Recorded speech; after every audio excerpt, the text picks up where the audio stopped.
So, very good evening to each and every learners. This side Utkarsh Mishra, and I welcome you all to at my YouTube channel. Chapter number Money and Banking. Basically यहाँ पे बेटा हम आप लोगों के साथ इसलिए connect हुए हैं कि आने वाले हैं 2025 upcoming boards of CBSE, ISC and UP board and यहाँ तक कि national institute of open schooling के भी।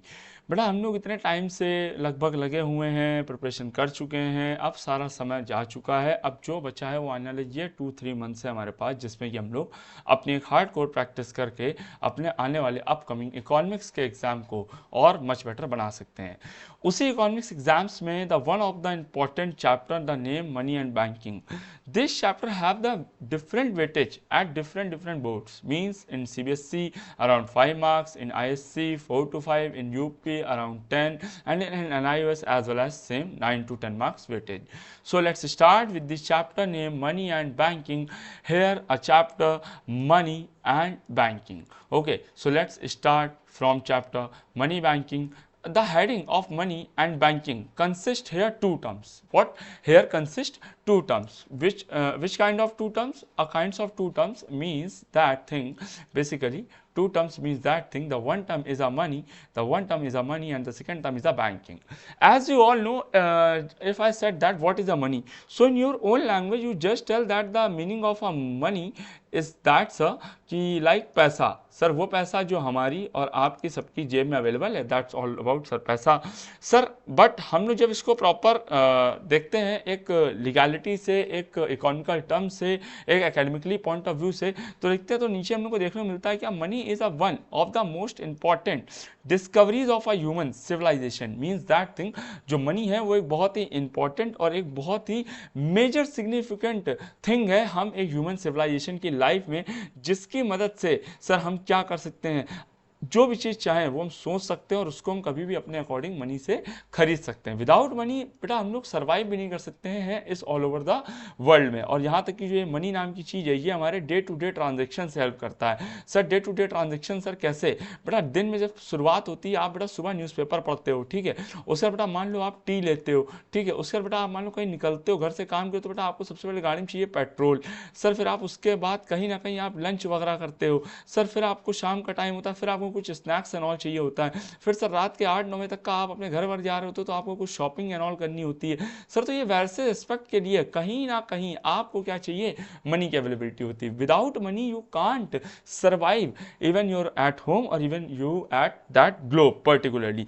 सो यहाँ पर जैसे हमको नीचे पढ़ने को मिलता है कि क्या कि with the development of civilisation over a time, जैसे जैसे बेटा टाइम बीतता गया वैसे वैसे मनी की जो वैल्यू है, जो मनी की अपीयरेंस है वो चेंज होने लगी। पहले बेटा हमारी कंट्री में बार्टर सिस्टम चलता था। Barter system means a kind of a system in which people just exchange there things, goods, commodity in the behalf of any other commodity. Means इससे पहले हमारी कंट्री में जब रुपीज़ नाम की चीज़, यानी कि कॉइन्स नाम की चीज़, करेंसी नाम की चीज़, मनी नाम की चीज़ हमारी कंट्री में जो सर्वाइव नहीं करती थी, एट दैट टाइम ये बार्टर सिस्टम चलता था। बहुत से आप लोग बच्चे रहे होंगे जिन्होंने कुछ ऐसे टीवी सीरियल्स देखे होंगे जिसमें से one of the most famous और बहुत ज़्यादा चला था एक सीरियल श्री कृष्ण की बाल लीला करके। तो एट दैट टाइम वहाँ पे जो श्री कृष्ण भी होते थे, तो जब उनसे एक मतलब खाना वो फल बेचने वाली आ रही होती है, तो वो उनको फल बेचने वाली होती है, तो वो जब कान्हा उनसे फल मांगने जाते हैं तो वो उनसे क्या बोलती है कि सर आप मेरे को इस फल के बदले में क्या लोगे? तो बोलती मुझे एक मुट्ठी गेहूं चाहिए। तो कान्हा जी जाते हैं, उसको एक मुट्ठी गेहूं देते हैं और उससे फल ले लेते हैं। Such kind of process, such kind of system is known as what, a barter system, और means a kind of a commodity to commodity economy. Means that kind of economy होती है जहां पे सर हम गुड्स के बदले में goods बेच के अपनी चीज़ों को, अपनी विश को, अपनी विल को, अपनी डिज़ायर को कंट्रोल करते हैं। So that's all for this chapter introduction. Now come to the main point. The main point of this chapter, in this chapter upcoming we first learn the what are the failures of barter system. बेटा listen, simple see, हर जो भी पुरानी चीज़ है, जो भी नई चीज़ है, उस सभी चीज़ों में बेटा कहीं ना कहीं कुछ प्रोज है तो कुछ ना कहीं कॉन्स है। थोड़ा यहाँ पर चैप्टर की जो शुरुआत ही हो रही है वो फेलियर से हो रही है। सर ऐसा क्यों? देखिए बात कुछ ऐसी है कि हम लोग इस ट्रेडिशनल टाइम पे क्या यूज़ कर रहे हैं, मनी। तो सर जो चीज़ हमारी ऑलरेडी अब एग्जिस्ट ही नहीं करती है, तो उसके एग्जिस्ट ना होने के पीछे बेटा कारण क्या हो सकता था? One and only the reason behind this is that thing कि that particular thing is not completely avail and introduced और used by the human beings, मतलब इंसानों को उसको यूज करने में किसी ना किसी तरीके की प्रॉब्लम हो रही थी। उस प्रॉब्लम होने की वजह से तो बेटा वो सिस्टम खत्म कर दिया गया। That system means barter system, barter economy, C to C economy and commodity to commodity economy. So let's discuss about the failures. The one of the most failure is search cost. बेटा देखिए listen, क्या होता था कि जब barter system में कोई काम होता था तो मान लो ये एक आदमी है, जो एक आदमी कोई सामान लेने निकला है और उसको जो सामान लेना है वो उसको लेना है, मान लिया थोड़ी देर के लिए इमेजिन कर लेते यही मार्कर लेना है, जो ये मार्कर हम यूज़ कर रहे हैं, हम बोले ये मार्कर उसको लेना है इस पर्टिकुलर आदमी से। अब एक बात बताइए बेटा, ये आदमी इस आदमी से मार्कर लेने के लिए निकला, तो इस आदमी ने बोला इससे कि भैया हमको मार्कर के बदले में तुम क्या दोगे? तो उसने बोला कि भैया मार्कर के बदले हम सिर्फ ये शर्ट दे सकते हैं। क्या दे सकते हैं? शर्ट दे सकते हैं। बट इस मार्कर वाले आदमी ने बोला भैया हमको शर्ट तो चाहिए नहीं, हमको तो चाहिए पूमा का शूज। अब एक बात बताओ, ये पर्टिकुलर आदमी जो गया था उससे मार्कर लेने, उसको बदले में देना था पूमा का shoes. Particular person don't have any kind of shoes. तो सर अब ये आदमी यहाँ से हट के चला दूसरे आदमी की तरफ। सर जब दूसरे आदमी के पीछे गया तो सर उस आदमी के पास गया, उसने कहा कि भैया भैया हमको मार्कर लेना है। उसने कहा मिल जाएगा। तो कहता बदले में क्या दोगे?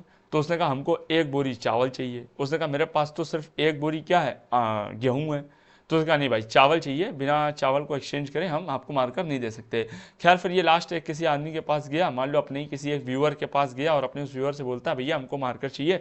उसने कहा ले लो भाई मार्कर और हमको बदले में 1 बोरी गेहूँ दे दो। उसने बोला हाँ हाँ मेरे पास गेहूँ है, मेरे पास क्या है, गेहूँ है। और वो गेहूँ इसने उठा करके इस लास्ट वाले आदमी को दे दिए और इसने वो मार्कर उठा करके इस पर्टिकुलर आदमी को दे दिया। तो ये जो बेसिकली बेटा सिस्टम हुआ, इस सिस्टम में क्या हुआ, कहीं ना कहीं इस सिस्टम पे कहीं ना कहीं क्या हुआ, जो सर हमारी कॉस्ट लगी, क्या लगी सर, कॉस्ट लगी। कॉस्ट कैसी? अब एक बात बताओ, वो आदमी बेचारा दाएं बाएं इधर उधर सबके पास गया है उस पर्टिकुलर गुड्स के बारे में जानने, उस पर्टिकुलर गुड्स को बेचने के लिए, तो वहां पर सर जो उसकी कॉस्ट इन्वॉल्व हुई है वो सर हमारी बोली आएगी क्या सर, वो हमारी बोली आएगी एक तरीके की सर्च कॉस्ट। नाउ अब इतना ज्यादा सर्च कॉस्ट बेटा अगर किसी गुड्स में लग जाएगा तो जस्ट इमेजिन दैट ना बेटा, दैट पर्टिकुलर गुड्स जो है वो कितना कॉस्टलियर पड़ेगा, कितना टाइम टेकन पड़ेगा। सर नीचे जैसे हम आते हैं तो हमको पता चलता है lack of double confidence of want. बेटा जो टर्म है the term basically the term lack of double confidence of want, इस टर्म को अगर हम एक सिंपल लेमैन लैंग्वेज में बोलने की कोशिश करें तो बेटा यहाँ पे जो वर्ड आ रहा है कोइंसिडेंस, इसका मीनिंग होता है इंतफाक। यानी कि सर ऐसा बहुत कम चांस है कि किसी पर्टिकुलर पर्सन को वो रिस्पेक्टेड थिंग जो वो लेना चाह रहा है वो उसको उतनी आसानी से मिल जाए।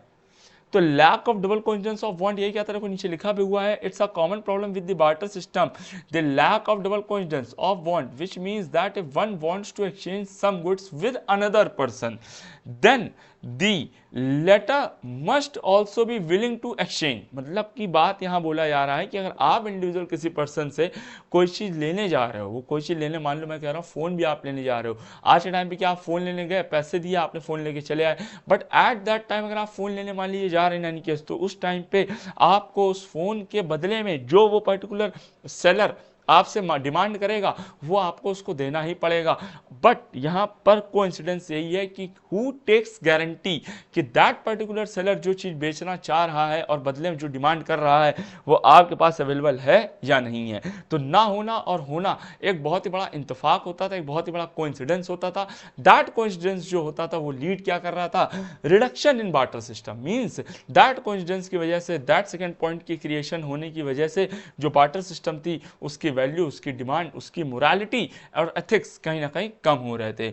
हम अपने व्यूअर से ये चीज कह सकते हैं कि आराम से आप जब ये पढ़ेंगे तो आपको फॉर एग्जांपल के दौरान यहाँ लिख के आ जाएगा कि कोई पर्सन है उसको क्लोथ चाहिए और उसने कहा कि मेरे पास बदले में आटा है, तो बेटा उस पर्सन को ऐसे ही आदमी को ढूंढना पड़ेगा जो आटे के बदले में कपड़े दे सके और कपड़े के बदले में आटे दे सके। देखो लिखा भी हुआ है इन प्रैक्टिकल लाइफ ये सारी सिचुएशन बहुत ही कम अराइज होती हैं। आज की लाइफ में आप चाहो और इस तरीके से आप मैनेज करो तो आप इजीली मैनेज नहीं कर सकते। Now the point is what बेटा, lack of division of goods. What a lack of division of goods, ठीक है। तो lack of division of goods बेटा क्या कहता है, अब एक बात समझिए। मान लीजिए हम थोड़ी देर के लिए इमेजिन कर लेते हैं कि आपको कहीं से एक बोरी पड़ी मिली, काहे की बोरी पड़ी मिली, रुपयों की। अब बेटा इसको तो डिवाइड करना बड़ा आसान है, मान लो दो पार्टनर थे, उन दोनों पार्टनर ने इस बोरी को डिवाइड कर लिया। But on the other hand हम बात करते हैं आपसे lack of division of goods. मान लो थोड़ी देर के लिए कि कल को आप अपने वो क्लोथ के बदले में गेहूं लेके आ गए, ठीक है बात सही है, बट आज आपने उस गेहूं से आधे से आपने आटा बनवा के रख लिया, या आपने उस गेहूं का वॉट एवर जो भी कर दिया, I don't care about that, but जो रिमेनिंग गेहूं है, जो रिमेनिंग हमारे पास वीट है या जो भी हमारी पल्सेस हैं, उनसे अगर आप सोचो कि उसको हम इक्वली डिवाइड कर लें, तो बेटा सच इमेजिन दैट थिंग कि उस जमाने में जब बार्टर सिस्टम था, तो उस जमाने में बेटा केजी और लीटर्स का सच काइंड ऑफ यूटिलिटीज अवेलेबल नहीं होती थी। तो एट दैट टाइम जो डिवीजन ऑफ गुड्स था बेटा वो भी इजिली प्रोसेस में नहीं हो सकता था। अब इसको हम रियलिस्टिक लाइफ में अगर आज एक एग्जांपल देने की कोशिश करेंगे, तो बेटा आज आप जाओ मार्केट में, बोलो टमाटर क्या रेट है, उसने कहा भैया 100 रुपये किलो है, तो तुम बेटा अपने बजट के हिसाब से आधा किलो ले आओगे।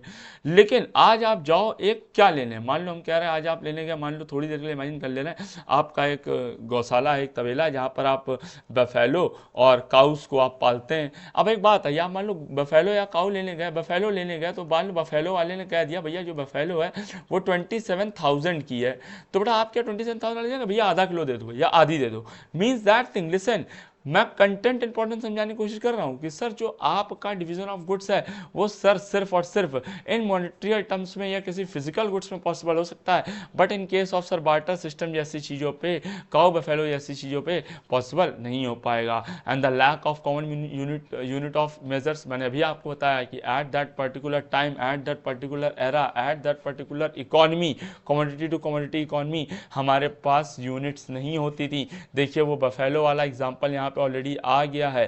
क्या this happens because a buffalo can never become a common major of value. अब एक बात बताओ, आज आप मेरे व्यूअर हो, और मैं आपसे बस एक चीज मांग रहा हूं कि बेटा मेरे इस वीडियो को एंड तक देखना, और एंड तक देखने के बाद अपना रिस्पेक्टेड जो भी फीडबैक है वो उसमें आप ड्रॉप करना, जिससे कि हम उसको और बेटर तरीके से इंप्रूव कर सके। चलिए ये हम डिमांड कर सकते हैं। दूसरी डिमांड हम आपसे ये कर सकते हैं कि सर मेरे चैनल को आप सब्सक्राइब कर देना, वीडियो को लाइक कर देना और रिस्पेक्टेड बंदे तक शेयर कर देना।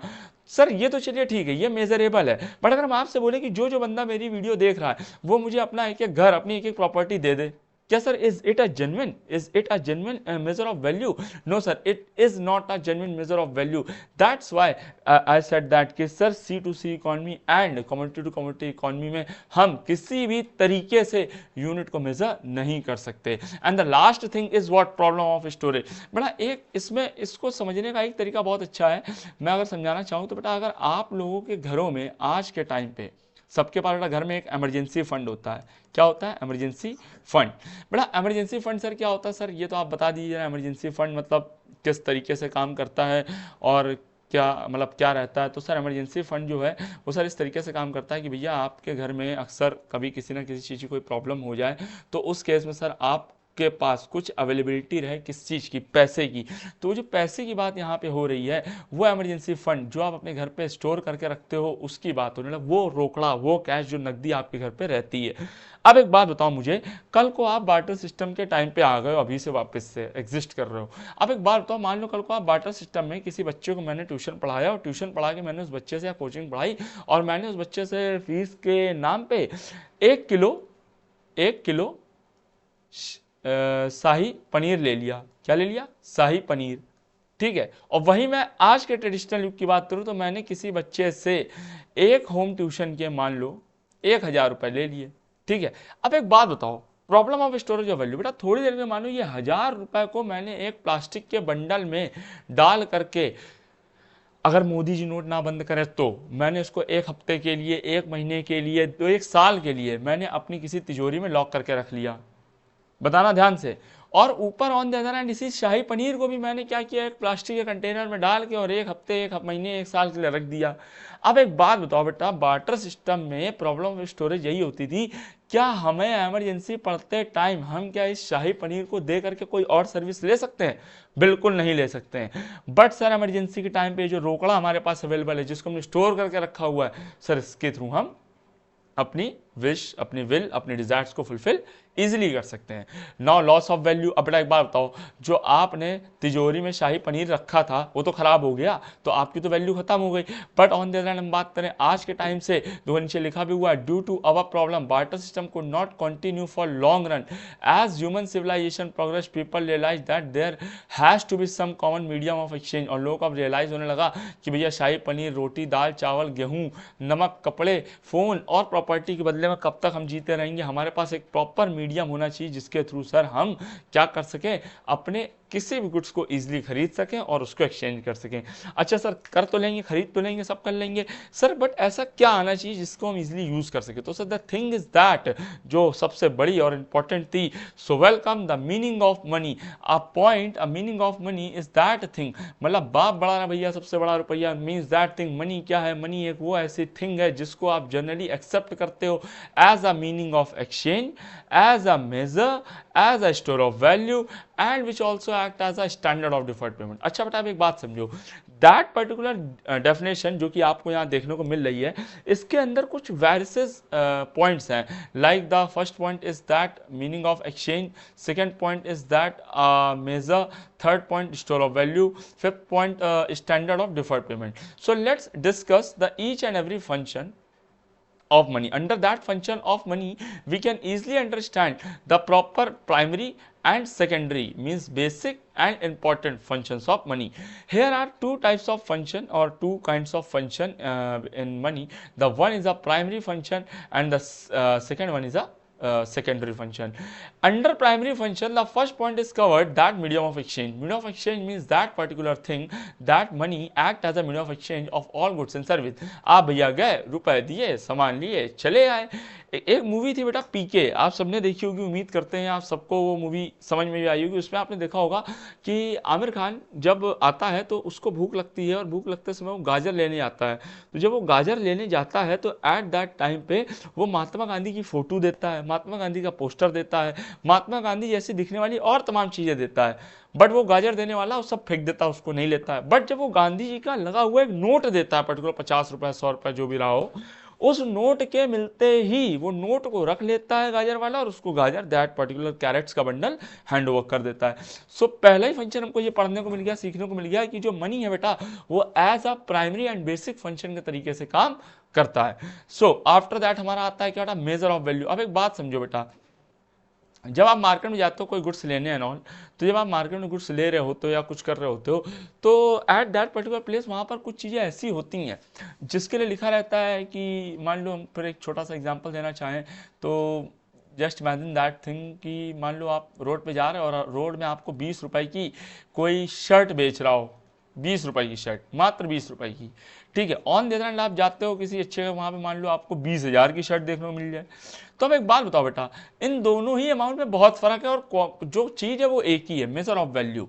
अब मुझे एक बात ये बताओ आप, जो 20 रुपए की बात हम कर रहे हैं या जो हम 20,000 की बात कर रहे हैं, इन दोनों में एक टर्म आ रहा मोनेटरी टर्म, यानी कि जो मनी है ना बेटा, वो हमारी किसी भी चीज को in term of price calculate करता है। मतलब वहां पर आपका ये नहीं चलेगा कि भैया हम आपका ये काम कर रहे हैं तो बदले में आप हमको वो दे दो, ये दे दो, फलाना दे दो, ढिमकाना दे दो, वो सब चीजें नहीं, आपकी प्रॉपर मेजर ऑफ वैल्यू चलती है। Now second function means that secondary function. Secondary function is means that thing store of value और हेल्थ, मीन्स दैट थिंग कि जो भी भैया आपके पास सामान है, जो भी आपके पास पर्टिकुलर गुड्स है, जो भी आपके पास चीजें हैं, उनको आप बेटा ज़्यादा ज़्यादा कितने दिन तक अपने पास रख लोगे? आप ज़्यादा ज़्यादा 1 दिन, 2 दिन, आप 30 दिन रख लोगे, आप एक 6 महीना रख लोगे आप। लेकिन जो स्टोर ऑफ वैल्यू वेल्थ की बात करें बेटा, हम बात करने वाले नोट की, गड्डी की। किसकी बात कर रहे हैं हम? गड्डी की। जो सर गड्डी हमको मिलती है, जो बंडल मिलते हैं, जो हम लोग को नोट्स के, हम लोग के पास बंडल्स होते हैं, उन बंडल्स को आप आजीवन अपने पास रख सकते हो अनटिल अनलेस सर वो हमारे जो रुपए हैं वो किसी भी गवर्नमेंट के द्वारा बैन ना किए जाएं, तब तक तो सर हमारे लिए वो बहुत ही ज़्यादा हेल्पफुल रहेंगे। सर नेक्स्ट आता है सर क्या, हमारा standard of deferred payment. Sir standard of deferred payment में एक टर्म आता है बेटा डिफर्ड। डिफर्ड पेमेंट मतलब वो ट्रांजैक्शन जो आप प्रॉमिस करो कि भैया बाद में दोगे या फ्यूचर में दोगे। मीन्स दैट थिंग, जैसे कि हम बात करना चाहें तो आपके सबके घर के पास एक अपनी रिस्पेक्टेड दुकान होती है नॉर्मल सी किराना स्टोर की, जनरल स्टोर की, जहाँ पे आप अपने मम्मी पापा के बोलने पे जाते हो या आप इंडिविजुअल भी अकेले चले जाते हो और अपने अकॉर्डिंग कोई सामान लेके चले आते हो और बोल देते हो कि भैया इसको जरा लिख लेना, बाद में दे दिया जाएगा। या फॉर एग्जांपल आज आप लोग मेरे से पढ़ रहे हो, अच्छा ठीक है, कल को आप लोगों के लाइक सब्सक्राइब और शेयर करने की मदद से मान लो हमारी ये वीडियो चल गई, तो यूट्यूब हमको इन फ्यूचर पेमेंट करेगा। कब करेगा? इन फ्यूचर पेमेंट करेगा, इंस्टेंट नहीं करेगा। तो ये जो दोनों कॉन्सेप्ट मैंने आपको बताई, that's all what standard of deferred payment means, such all kinds of transaction जो कंसीडर करे जाते हैं स्टैंडर्ड्स ऑफ डिफर्ड पेमेंट पे। नाउ आता है ट्रांसफर ऑफ वैल्यू। क्या आता है सर? Transfer of value. क्या बोलता है sir? Transfer of value means sir जो हमारे गुड्स हैं उनकी जो वैल्यू है उसको ही हम आपको पे करेंगे, उससे ज़्यादा कुछ नहीं कर सकते। मतलब कि सर आप जो मनी है उसको आप किसी को भी ट्रांसफ़र कर सकते हो। देखा हो जो आपने अपने ग्रैंड्स के या इन लॉज के घर आप जब जाते हो तो वहाँ पर आप को कोई ना कोई 10 रुपये 20 रुपये, कोई 500 रुपये, अभी दीपावली थी तो कोई 1000 रुपये 2000 रुपये ऐसे आपको देता है। तो ट्रांसफर ऑफ वैल्यू मतलब ये नहीं है कि सर जो पैसा आपके पापा जी के पास था वही पैसा ओरिजिनल है, जो पास आपके पास आ गया वो फेक है, ऐसा नहीं है सर। ट्रांसफर ऑफ वैल्यू यानी जो आदमी ने आपको जो चीज़ दी है वो amount as it is same रहेगी, चाहे वो एक प्लेस से दूसरे प्लेस तक कितना ही ट्रैवल करे। जो 10 रुपए का नोट जम्मू में चलता है वही 10 रुपए का नोट नीचे कन्याकुमारी में भी चलेगा। Is it clear you all? ठीक, आई होप आप सबको ये समझ में आ रहा होगा, बिना किसी प्रॉब्लम के आप इसको अंडरस्टैंड कर पा रहे होंगे। सर कुछ अदर फंक्शंस भी होते हैं। सर इन अदर फंक्शंस की अगर हम बात करें तो सर इन अदर फंक्शंस को जब हम बोलने जाते हैं तो इन अदर फंक्शंस में हमको इनको कंटिंजेंट फंक्शन बोलते हैं। कौन से function? Contingent function. Sir in other functions में जब कंटिंजेंट फंक्शंस की हम बात करते हैं तो सर कंटिंजेंट फंक्शंस हमारे क्या बोले जाते हैं? सर ये बोले जाते हैं डिस्ट्रीब्यूशन ऑफ नेशनल इनकम से। ओके कि बेटा other function means that kind of function जो हमारे कंटिंजेंट फंक्शंस होते हैं। Contingent function means that kind of function जो हमारी बात करते हैं किसके लिए? Distribution of national income. मतलब कि समझो एक बात को भाई, आप कहीं ना कहीं कोई काम करोगे इन फ्यूचर, जब आपकी जॉब लग जाएगी या आपका बिजनेस होगा, उस बिजनेस से आप कुछ ना कुछ इनकम जनरेट करोगे। सर हाँ बिल्कुल जनरेट करेंगे, फ्री में खूब काम करेंगे। बिल्कुल बेटा फ्री में काम करना भी नहीं, कॉमर्स वाले किसी के अंडर में फ्री में काम नहीं करते, ध्यान रखना भाई। So the factors are land, labour, capital and entrepreneur. बेटा आप सबको पता होगा, you all glad to know that thing कि sir we our India and our country having a 4 factors of production. What बेटा? 4 फैक्टर्स ऑफ प्रोडक्शन।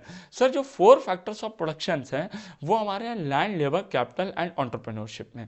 सर जो हमारे ये 4 फैक्टर्स हैं वो क्या बात करते हैं सर कि जो हमारा यहाँ पे फॉर एग्जाम्पल जो लैंड है वो लेता है क्या? रेंट। वो क्या लेता है बेटा? रेंट। जो बेटा हमारा लेबर है वो क्या लेता है? वेजेस। क्या लेता है बेटा? वेजेस। और sir on the other hand जो हमारी कैपिटल है वो क्या लेती है सर? इंटरेस्ट। सर जो हमारा एंटरप्रेन्योरशिप है वो क्या लेता है सर? प्रॉफिट। क्या लेता है सर? प्रॉफिट। तो सर ये हमारे जो है ये हमारे 4 फैक्टर्स ऑफ प्रोडक्शन है और ये हमारे 4 फैक्टर्स ऑफ इनकम है जिनके थ्रू हम अपने अदर एम्प्लॉयज को जो भी पेमेंट देते हैं। देखिए ऐसे आपको गिवन भी है आपके इसी बुक में ही, सप्लायर्स ऑफ लेबर को वेजेस मिल रही है, ठीक है, लैंड वाले को रेंट मिल रहा है, कैपिटल वाले को इंटरेस्ट मिल रहा है, एंटरप्रेन्योरशिप को प्रॉफिट मिल रहा है। सर नेक्स्ट पॉइंट आता है क्या sir? Liquidity and uniformity of the values. What sir? Uniformity of the values. Sir क्या बोलता है सर कि जो मनी है वो आपको नहीं, लोग बोलते हैं कि money can't buy happiness and all, ये वो मनी कांट बाय एनीथिंग, ये वो। आई सेड दैट बेटा money have a power to buy each and everything, even happiness also. So those who said that ना कि मनी कांट बाय हैप्पीनेस, मैं उनको गलत साबित कर सकता हूँ। बेटा देखो मनी उन्हीं को हैप्पीनेस नहीं दे सकता जो मनी को यूटिलाइज करना नहीं जानते। There are 2 types of person in our earth, the one who waste money and the one who spends money. The one who spends money in such utilisation manner. बेटा spend और waste में बहुत फर्क होता है। तो वही यहाँ लिक्विडिटी और यूनिफॉर्मिटी ऑफ वैल्यू की बात हो रही कि जो भैया मनी है हमारा वो इजिली कैरी कर सकता है, इजिली डिवाइड हो सकता है, स्मॉलर यूनिट्स में हो सकता है। 1000 रुपये बेटा 500 में हो जाएगा, 500 का 50 में हो जाएगा, 50 का 5 में हो जाएगा, 5 रुपये भी 1 रुपये में कन्वर्ट हो जाएगा। मीन्स देखो यहाँ लिखा भी हुआ है, your father has a 10,000 deposit in the bank, you want to purchase a shoe worth ₹600, then your father can withdraw amount from the bank to give you, the balance is 9,400 will be remaining. It's a simple point, it's a simple process. Now come to the point, the measures of money supply in India. अच्छा, now listen, आप सबने अभी तक का, मैं ये उम्मीद करके चल रहा हूँ कि आप सबने इस चैप्टर को बहुत पहले अपने स्कूल से, अपने होम ट्यूटर से, अपने कोचिंग्स में, अपनी फर्दर ऑनलाइन क्लासेस में, ऑफलाइन क्लासेस में, एंड इवन इस यूट्यूब प्लेटफॉर्म पे भी आपने कहीं ना कहीं इसको पढ़ा होगा। बट आपको क्या पता है क्या नहीं पता है, मैं ये सोच के नहीं पढ़ा रहा हूँ, मैं ये सोच के पढ़ा रहा हूँ कि दैट यू ऑल आर ले man and I am a proper teacher के तरीके आपको इसको एक फ्रेशली स्टार्ट दे रहा हूँ। सो 28.4 जो हमारी ये सब हेडिंग आ रही है बेसिकली, इस सब हेडिंग में सर सबसे पहला पॉइंट क्या लिखा हुआ है कि ये मनी सप्लाई क्या है। तो मनी सप्लाई मतलब that total quantity of a money which is held by a public in various forms at any point of time in economy, जिसका मेन कंपोनेंट होता है money supply are currency held by a public and net demand deposit held by a commercial bank etcetera. बेटा हमारे पास 4 types की money supply है। पहला है M1, M2, M3, M4। अच्छा, एक ग्लैड टू में एक बात और बता दे रहे हैं, चाहे CBSE हो, चाहे ISC हो, चाहे यूपी बोर्ड हो, या कोई भी अदर बोर्ड क्यों ना हो, सिर्फ M1 ही इंपॉर्टेंट है बेटा, M1 ही आता है।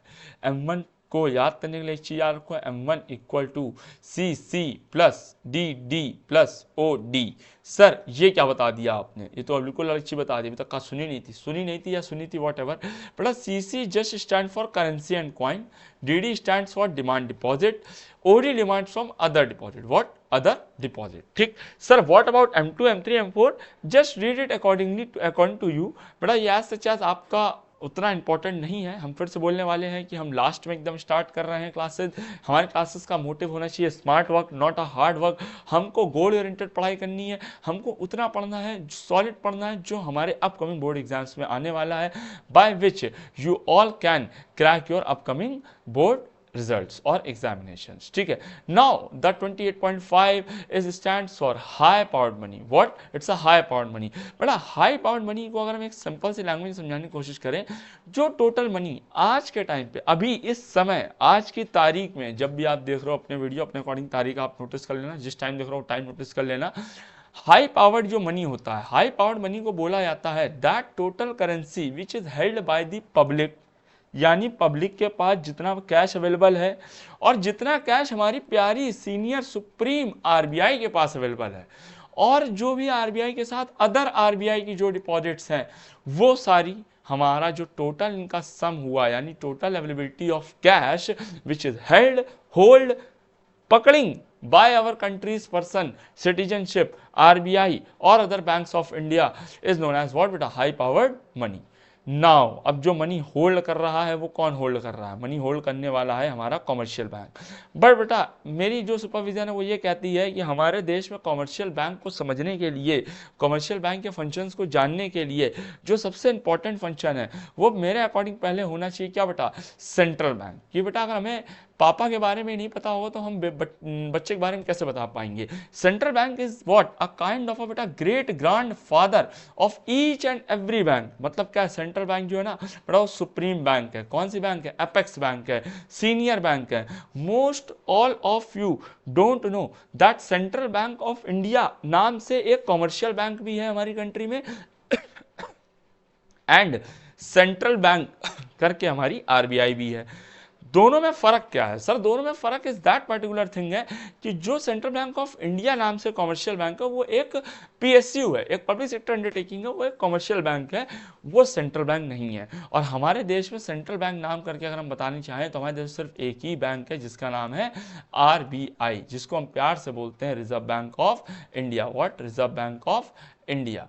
ठीक सर, आप में से किसी को पता हो ना पता हो बट मैं बता दे रहा हूं, रिजर्व बैंक ऑफ इंडिया यूं ही नहीं आ गई थी। रिजर्व बैंक ऑफ इंडिया का जो गठन है, रिजर्व बैंक ऑफ इंडिया का जो ओरिजिन है वो 1934 में हुआ था and after some times Reserve Bank of India working force हो गई थी। रिजर्व बैंक ऑफ इंडिया को चलाने के लिए banking regulation act and reserve bank act बनाया गया था 1933 में। उसी के तहत बेटा ये पूरा एक्ट के तहत ही सेंट्रल बैंक की जो हमारी आरबीआई है वो रन कर रही थी और चल रही थी। नाउ आरबीआई जो है वो क्या करती है, आरबीआई को कौन चलाता है, आरबीआई किस तरीके से काम करती है, आरबीआई की कितनी ब्रांचेस हैं, ये सब हमको इस आने वाले चैप्टर इस टॉपिक के अंदर ही कवर हो जाएगा। Mostly of student don't know that how many types और kinds of central banks in India.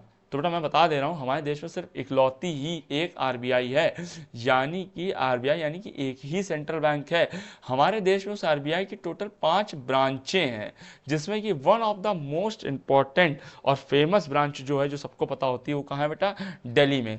इसके अलावा 5 और जगह भी है, जैसे कि मुंबई, चेन्नई और अपना कानपुर और दिल्ली।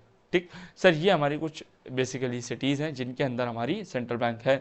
सर सेंट्रल बैंक को चलाने वाले कौन है? सर सेंट्रल बैंक को चलाने वाले हम सबके एक लौते कौन? Sir governor of RBI. कौन सर? Governor of RBI. कौन sir? Governor of RBI. Governor of RBI sir कौन है? तो याद कर लीजिए, governor of RBI Shaktikanta Das. कौन है सर? शक्तिकांत दास। ठीक है sir, he is the only person who plays a significant important role to run financial economy in our country. So पहला फंक्शन क्या होता है बेटा हमारी सेंट्रल बैंक का, यानी कि हमारी आरबीआई का? तो सर पहला फंक्शन होता है बैंक ऑफ इशू करेंसी। बेटा जो आज आप नोट देख रहे हो, जो आज आप करेंसी देख रहे हो, जो आज आप सब चीज़ें देख रहे हो, ये जो कहाँ से जनरेट हो रही हैं, डिराइव हो रही हैं, जो इशू हो रही हैं, छप रही हैं, ये सब कहाँ से क्रिएट हो रही है? ये सब sir function of central bank से ही क्रिएट हो रही है। फंक्शन सेंट्रल बैंक ही इनको प्रोड्यूस और रिड्यूस कर रहा है।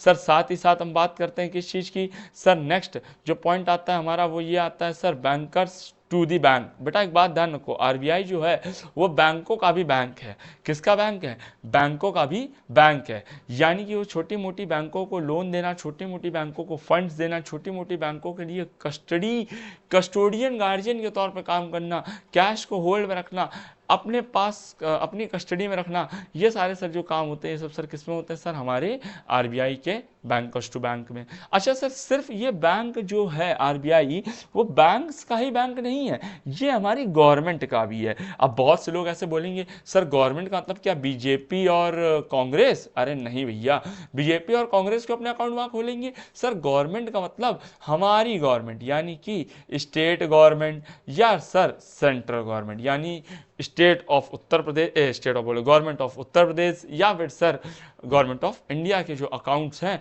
उनको भी आरबीआई ही हैंडल करता है। अब देखिए नेक्स्ट पॉइंट पे आता है क्या? Custodian of stock of gold and foreign exchange reserve, यानी इन सब चीज़ों को स्टोर करना, सेव करना, ये काम भी किसके होते हैं बेटा? हमारे आरबीआई के होते हैं। सर क्रेडिट पॉलिसीज जो हैं, मनी सप्लाईज जो हैं, उनको प्रॉपर तरीके से, प्रॉबली मोस्ट इंपॉर्टेंट, यानी जो क्रेडिट रेट्स है, क्रेडिट फंक्शंस हैं, जो ईएमआई रेट्स हैं, उनको रेट को भी मैनिपुलेट करने में किसका हाथ होता है बेटा? हमारी आरबीआई का। अच्छा जो आरबीआई है वो मॉनेटरी पॉलिसी को 2 टर्म से चलाती है। किन 2 टर्म से चलाती है? सर एक टर्म होता है क्वालिटेटिव। कौन सा सर? क्वालिटेटिव। सर दूसरा टर्म क्या होता है सर? क्वांटिटेटिव। क्या होता है सर? क्वांटिटेटिव। सर क्वालिटेटिव और क्वांटिटेटिव बेटा एक चीज याद रखो, क्वालिटी की जो बात करे, जो रंग रूप नेचर की बात करे, वो क्वालिटेटिव है, और जो क्वांटिटी यानी जो रुपए पैसे न्यूमेरिकल टर्म्स की बात करे, वो क्वांटिटेटिव है। Let's understand the term quantitative and qualitative first.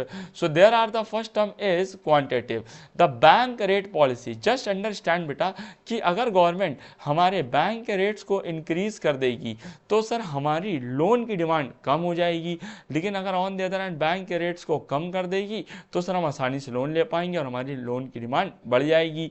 Sir next बोलता है क्या सर इसमें? Open market operation. It's a kind of a function जिसके थ्रू सर एक पॉलिसी होती है गवर्नमेंट, जिसके थ्रू गवर्नमेंट सेल करती है, परचेज करती है क्या? गवर्नमेंट सिक्योरिटीज को in the open market by the central bank etcetera, यानी कि प्रॉपर एक बैंक के जो है वो आपके बिहाफ पे, मतलब आपके इन द सेंस गवर्नमेंट के बिहाफ पे सिक्योरिटीज को खरीदती है, बेचती है, एंड देन फर्दर उसको प्रोसीड करती है। आगे सर क्या लिखा है? Variable legal reserve ratio. बेटा यहाँ पे वेरिएबल लीगल रिजर्व रेशियो में बात करें तो सर ये बता देते हैं कि मेनली आपको जो पढ़ना है वो इसमें पढ़ना होता है सीआरआर एंड एसएलआर। जब सीआरआर और एसएलआर की जब हम बात करते हैं, एक सेकेंड इसको काट दे रहे हैं, एसएलआर की जब हम बात करते हैं तो इन दोनों के सम से जो अमाउंट बनती है वो बनती है बेटा एलआरआर। यानी देखिए आप पॉइंट गिवन है साफ साफ कि एलआरआर अगर रिड्यूस होगा तो कॉमर्शियल बैंक क्या करेंगी? उसको डिक्रीज, यानी कि increase the power of the bank, and LRR increase होगा तो इन्फ्लेशन आएगा और डिक्रीज होगा तो डिफ्लेशन आएगा। अब सर एक पॉइंट आता है इसमें मार्जिन रिक्वायरमेंट। मार्जिन रिक्वायरमेंट का बेटा एग्जांपल समझाने की हम कोशिश करेंगे। मान लो आप आरबीआई से लोन लेते हो, या आरबीआई से लोन ले रहे हो, सॉरी कमर्शियल बैंक से लोन लेते हो, किसी भी नॉन बैंक से, लगभग लाख रुपए, 10 लाख रुपए के आसपास। तो बेटा बैंक क्या करती है, आपसे जितने की आपने लोन लिया है उसका 10% या 20% ज़्यादा का कोलेट्रल आपके पास रखवाती है। मीन्स दैट थिंग कि सर आप जब 10 लाख रुपए के लिए लोन सेंक्शन करोगे तो 10 लाख के लिए आप 10 लाख की कोई कोलेट्रल रखोगे ना, तो आपको लोन जो अमाउंट होगी वो पूरी 10 लाख नहीं होगी। आपने अगर 10 लाख की कोलेट्रल रखी तो आपको 8 लाख रुपए तक की अमाउंट जो है वो सेंक्शन करके दी जाएगी। मार्जिन रिक्वायरमेंट क्या कहता है, मार्जिन अ टर्म स्पेसिफिकली आपने सुना होगा ये बहुत सारे बायर्स और सेलर्स के मुंह से, अरे भैया हम नहीं बेच पाएंगे, हमारा मार्जिन नहीं आ रहा, हमको इसमें प्रॉफिट नहीं हो रहा, ये नहीं हो रहा, फलाना ढिमकाना एंड ऑल।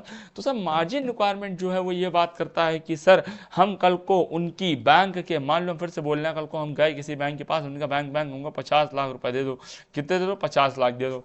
खैर भैया उसने दे दिए। हमने बैंक के पास एक अपनी मान लो 50 लाख की ही कोई चीज़ की वैल्यू गिरवी रखवा दी थोड़ी देर के लिए, इमेजिन करो। और बड़ा मान लो ये हम 50 लाख रुपए लेके दुबई भाग गए। कहाँ भाग गए, दुबई। थोड़ा बैंक क्या करेगी, मेरा 50 लाख का जो मकान था या जो मैंने कोलेट्रल रखा था उसको बेच के अपने पैसे रिकवर कर लेती है। एक बात बताओ, क्या इससे बैंक को कोई फायदा हुआ? भैया 50 लाख का लोन दिया था, 85 लाख लोन मिला, तो फायदा क्या हुआ? हाँ सर पैसे नहीं डूबे, बात ठीक है, लेकिन फायदा तो कुछ हुआ नहीं। तो बैंक क्या करते हैं, अगर मान लो हमने 50 लाख का लोन लिया है तो कम से कम बैंक हमसे 60 लाख की कोलेट्रल को गिरवी रखवाएगी और बाद में ये कहेगी कि जब तुम हमको 50 लाख दे दोगे तब तुमको हम 60 लाख छोड़ देंगे। और मान लो अब तुम ये 50 लाख लेके दुबई निकल लिए तो बैंक क्या करेगी, 60 लाख की तुम्हारी प्रॉपर्टी को बेच देगी और 10 लाख का मार्जिन अर्न कर लेगी। क्या कर लेगी, 10 लाख का मार्जिन अर्न कर लेगी। ठीक। अब इसमें आता है क्या sir, moral suasion and credit राशि। बेटा मॉरल सुएशन का मतलब क्या है, एक बात ऐसे समझो बेटा, आपके घर में मम्मी और पापा दो लोग होते हैं। पहले वो आपको प्यार से समझाते हैं, बेटा मान जाओ मान जाओ, ट्राई टू अंडरस्टैंड, नहीं मानोगे तो डांट पड़ेगी, इनसे कंप्लेन करेंगे उनसे कंप्लेन करेंगे, फिर वो स्ट्रिक्ट एक्शन लेते हैं। Same same like RBI. RBI हमेशा कुछ भी गलत होने पे, कुछ भी गलती होने पे पहले किसी भी छोटी मोटी बैंक को प्यार से समझाती है, नोटिस देके, बेटा बैंक मत करो, गलत कर रहे हो, improve yourself, behave yourself, try to understand, inflation है मार्केट में, इतना पैसा बचा के चलो, इतना पैसा करके चलो। बट जब बैंक नहीं मानती है, बैंक बदतमीजी करती रहती है again and again, again and again, तो बेटा मॉरल सुएशन मतलब क्या है कि सर वो परसुएट करेगी, परसुएसिव करेगी constitution to adopt a credit policy. फिर वो उनको दूसरे तरीके से समझाएगी कि भैया इस तरीके से आप हमारी क्रेडिट पॉलिसी को अडॉप्ट करिए वरना आप मार्केट में सर्वाइव नहीं कर पाएंगे। And the last one is what, credit rationing, जो क्या बोलता है कि बैंक क्या करता है, फिक्स कर देता है maximum ceiling of a loan to be granted by commercial bank either on aggregate basis और फॉर पर्टिकुलर यूज। यानी कि सर किसी पर्टिकुलर चीज़ों को इन्हांस करने के लिए, सेम करने के लिए क्रेडिट राशनिंग का यूज करा जाता है। Is it clear you all? यहाँ तक उम्मीद करेंगे। अब सेंट्रल बैंक जब आपको समझ में आ गया है तो बेटा अब आपको समझ में आएगा क्या, हमारा commercial bank. Sir commercial bank क्या है, they all are the small children and the family members of RBI who works on the behalf of RBI and the mainly function of that commercial banks are known as what, acceptance of deposit and granting loan and what, granting loan, what, granting loan। थोड़ा अगर हम बात थोड़ी देर समझाने के लिए करें कि सर अगर हमारे पास बात करते हैं आज के टाइम पे कमर्शियल बैंक की, तो सर हमारे पास दो तरीके के कमर्शियल बैंक हैं। सर एक होती है हमारी PSU जो कि पब्लिक सेक्टर अंडरटेकिंग में आती है, और एक आती है सर प्राइवेट बैंक्स। सर जो प्राइवेट बैंक और PSU में फ़र्क क्या है, इनको ओन करती है गवर्नमेंट, ठीक है, इनको ओन करते हैं प्राइवेट शेयर होल्डर्स, ठीक है। PSUs के एग्जांपल्स अगर हम देना चाहें तो हमारे पास है SBI, ठीक है, BOB, ठीक है, फिर आता है अपना क्या, PNB, क्या आता है सर, PNB, क्या आता है सर, PNB, एंड उसके बाद सर अपना क्या आता है, सेंट्रल बैंक ऑफ इंडिया या बैंक ऑफ इंडिया। सर बात करते हैं थोड़ी देर के लिए सर अगर किसके केस में, प्राइवेट में, तो सर ICICI, यस बैंक, ठीक है, सिडबी, ठीक है, या IDFC या HDFC, ऐसी जो बैंकें होती है बेटा ये हमारी कंसिडर किस में होती हैं सर, प्राइवेट बैंक्स में। और सर इनको कौन मैनेज करता है सर, प्राइवेट शेयर होल्डर। अब सर इसका मेन काम क्या होता है सर, तो they have two main function, the one is acceptance और डिपॉजिट। एक्सेप्टेंस डिपॉजिट किस तरीके से होता है, या थोड़ा करंट अकाउंट में होगा, या तो सेविंग अकाउंट में होगा, या तो सर हमारा फिक्स डिपॉजिट में होगा। करंट अकाउंट सर क्या है, दैट टाइप ऑफ अकाउंट जो बेटा मेनली बिजनेसमैन के थ्रू यूज किया जाता है, जिसका मेन काम होता है क्या सर, मेन काम होता है सर बिजनेसमैन को बेसिक मल्टीपल टाइम्स को कैश विड्रॉ कराना, कैश आपको उसमें जमा कराना, ये सारे सर जो काम होते हैं हमारे किस में आते हैं sir, acceptance of current account के अंदर। सेविंग अकाउंट बेटा हम नॉर्मल हाउस होल्ड्स वाले यूज़ करते हैं, हम आप सब यूटिलाइज कर रहे होते हैं, वो सर हमारा सेविंग अकाउंट कहलाता है। सर नेक्स्ट बोलता है कि आप फिक्स्ड डिपॉजिट सर जिसमें आपने कुछ समय के लिए, कुछ स्पेसिफिक टाइम के लिए, आपका 5 साल 10 साल एक पीरियड है उसके लिए जमा कर दिया है एंड आपको रिस्पेक्टेड अमाउंट का रेट ऑफ इंटरेस्ट मिलता जा रहा है, वो हमारा क्या कहलाता है, fixed deposit. Sir extended loan की अगर हम बात करें तो क्या बोलता है सर कि आपको आसानी से लोन्स और ग्रांट्स देने का भी काम कौन करता है सर, हमारी कमर्शियल बैंक, जैसे ordinary loan, overdraft facility, discounting और बिल ऑफ एक्सचेंज जैसे टर्म्स गिवन होते हैं।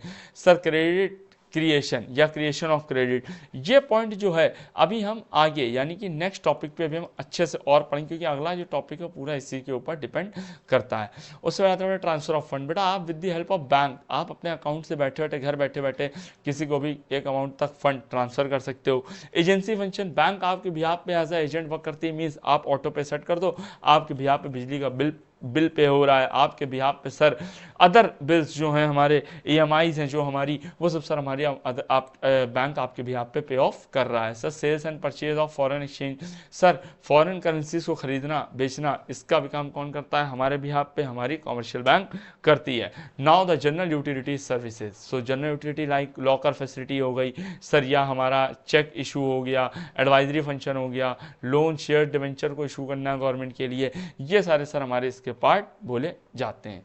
नाउ जैसा कि मैंने अभी आपसे बोला the process of credit money और क्रिएशन या क्रेडिट क्रिएशन, तो बेटा क्या लिखा, money is not created by commercial bank. जो मनी है ना बेटा वो किसी भी बैंक के द्वारा नहीं क्रिएट करा जाता है कि फटाफट नोट छाप दिए और लो भाई जितना मन चाहे उतना पैसा ले जाओ। सर कहने वाला क्या है सर, जो नोट है जो करेंसी है वो इसलिए छापी जाती है, इसलिए दी जाती है ताकि आदमी उसको अपनी जरूरत के हिसाब से एक्सचेंज के अकॉर्डिंगली यूज कर सके।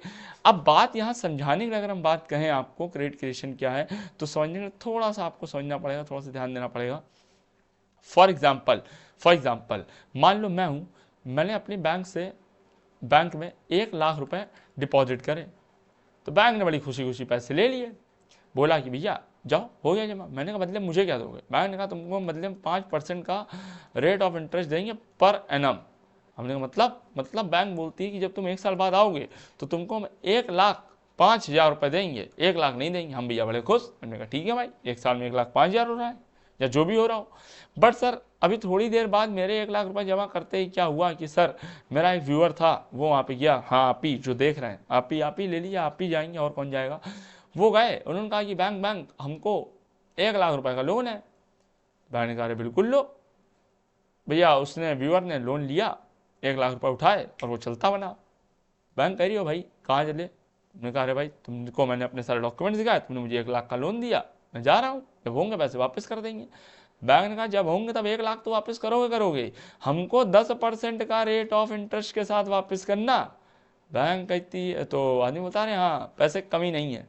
मतलब 1 साल बाद जब बैंक को वो आदमी पैसे वापस करने आएगा, वो आदमी क्या आप ही जाओगे वापस करने, आप ही देख रहे हो आप ही जाओगे। तो जब 1,10,000 रुपये वो वापस करने जाएगा तो ध्यान रखो 1 साल बाद मैं गया, 1 साल बाद वो व्यूअर गया देने, तो ध्यान रखो बैंक को पहले 1,10,000 मिल गए, उसमें से बैंक ने 1,05,000 हमको दे दिए। अब बताओ बैंक ने ना ये 1 लाख बैंक का था ना ये 1 लाख किसी और का था, ठीक है। बैंक ने इस 1 लाख रुपए को मोबिलाइज कर दिया, क्या कर दिया, मोबिलाइजेशन करते हुए अपने लिए 5,000 रुपए की इनकम जनरेट करी, क्रेडिट को क्रिएट किया। That's all what credit creation, what credit creation. ये सर हम आपको समझाना चाह रहे थे क्रेडिट क्रिएशन एग्जैक्टली किस तरीके से वर्क करता है। बेटा इट्स अ प्रैक्टिकल अप्रोच, इसको अगर हम आपको थ्योरी से पढ़ाएंगे तो आपको समझ में तो आएगा लेकिन कॉन्सेप्ट क्लैरिटी नहीं होगी। इसीलिए बोला जाता है क्या कि सर हमेशा जो हायर हमारा वो होता है, क्या होता है सर, हायर हमारा जो वो होता है बेसिकली, एक second just wait a while, हाँ ये देखिए यहाँ जो गिवन है, a higher LRR would create less amount of money and lower LRR would create a high amount of money in the economy। मतलब कि सर जितना ज़्यादा रेट ऑफ इंटरेस्ट कम होगा उतना सर हम ज़्यादा पैसा निकाल पाएंगे। किस केस में, LRR केस। मतलब ऊपर आपने ध्यान दिया हो तो मैंने आपसे फिर बोला, एक को से 10% में दिया, एक को से 5% में दिया, तो बड़ा प्रॉफिट ऐसे ही तो है कि आप कहीं से ज़्यादा कमाओ कहीं से कम कमाओ, कहीं से किसी को आप कम दो जब आप ज़्यादा कमा के किसी को कम दोगे देन आप अच्छा प्रॉफिट अर्न कर पाओगे। ये टॉपिक इसके अंदर बेटा हमारा क्रेडिट क्रिएशन का कंसीडर होता है। यहाँ तक क्लियर? यहाँ तक कोई दिक्कत? यहाँ तक कोई डाउट?